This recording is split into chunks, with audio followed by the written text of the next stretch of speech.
আপনারা কেউ নিজেদেরকে কখনোই সংখ্যালঘু ভাববেন না। বর্তমান সরকার ধর্ম নিয়ে রাজনীতি করতে চায় না। আমরা জানি পৃথিবীতে অনেকগুলো ধর্ম আছে, প্রতি ধর্মেরই অসংখ্য অনুসারীও রয়েছে। প্রতিটি ধর্মই মানুষকে কল্যাণের দিকে আহ্বান করে। প্রতিটি ধর্মেরই কিছু বিধিবদ্ধ নিয়ম নীতি রয়েছে। বৌদ্ধ ধর্মাবলম্বীদের প্রধান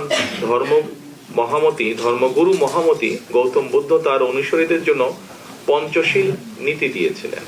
এই পঞ্চশীল নীতি হলো প্রাণী হত্যা না করা, চুরি, ব্যভিচার, মিথ্যা এবং মাদক থেকে বিরত থাকা, প্রেম, অহিংস এবং সর্বজীবের দয়াও বৌদ্ধ ধর্মের শিক্ষা। যে কয়েকটি জিনিস এখানে অনুসরণের কথা বলা হয়েছে, এই নির্দেশনা প্রতিটি মানুষের জন্যই অত্যন্ত গুরুত্বপূর্ণ। আমি মনে করি রাষ্ট্রীয় বিধিবিধানের পাশাপাশি প্রতিটি নাগরিক যিনি যার ধর্মীয় নির্দেশনাগুলো যথাযথভাবে অনুসরণ করলে আমরা সকলে মিলে একটি মানবিক রাষ্ট্র এবং সমাজ নির্মাণ করতে পারব। সুতরাং যাতে প্রতিটি নাগরিক প্রত্যেকেই যে যার ধর্মীয় রীতিনীতি ও অধিকার বিধি বিনা বাধায় স্বাধীনভাবে অনুকরণ ও ভোগ করতে পারেন, এমন একটি রাষ্ট্র ও সমাজ বিনির্মাণ করাই হচ্ছে আমাদের সরকারের অন্যতম প্রধান দায়িত্ব এবং অঙ্গীকার। দল, মত, ধর্ম, বর্ণ নির্বিশেষে প্রতিটি মানুষ যাতে শান্তি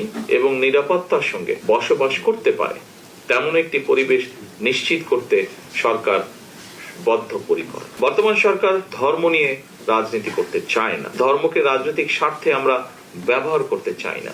অতীতেও আমরা তা করিনি। আমাদের সরকারের দৃষ্টিভঙ্গি হচ্ছে ধর্ম যার যার, নিরাপত্তা পাবার অধিকার সবার। ধর্ম বর্ণ নির্বিশেষে বাঙালি, অবাঙালি, বিশ্বাসী, অবিশ্বাসী সবাই সকল ক্ষেত্রে সমানভাবে ভোগ করবে, অধিকার ভোগ করবে, এটাই বর্তমান সরকারের নীতি। ধর্ম বর্ণ নির্বিশেষে বিশ্বাসী, অবিশ্বাসী প্রতিটি মানুষের জন্য একটি নিরাপদ বাংলাদেশ বিনির্মাণের আকাঙ্ক্ষা নিয়ে মুক্তিযোদ্ধারা বাংলাদেশের স্বাধীনতা অর্জন করেছিলেন। মুসলমান, বৌদ্ধ, হিন্দু, খ্রিস্টান সবাই মিলে লাখো প্রাণের বিনিময় এই দেশটা আমরা স্বাধীন করেছিলাম। মুক্তিযুদ্ধের সময় কে কোন ধর্মের অনুসারী, কে বিশ্বাসী কিংবা অবিশ্বাসী, এটি কারো জিজ্ঞাসা ছিল না। কিন্তু তাই এই স্বাধীন বাংলাদেশ আপনার, আমার, আমাদের সকলের। বাংলাদেশী জাতীয়তাবাদের দর্শনে দেশের সকল বর্ণ, ধর্মীয় সম্প্রদায় ও নৃগোষ্ঠী নিবিড় সহ অবস্থান নিশ্চিত করতে পারে। সুতরাং আপনারা কেউ নিজেদেরকে কখনোই সংখ্যালঘু ভাববেন না।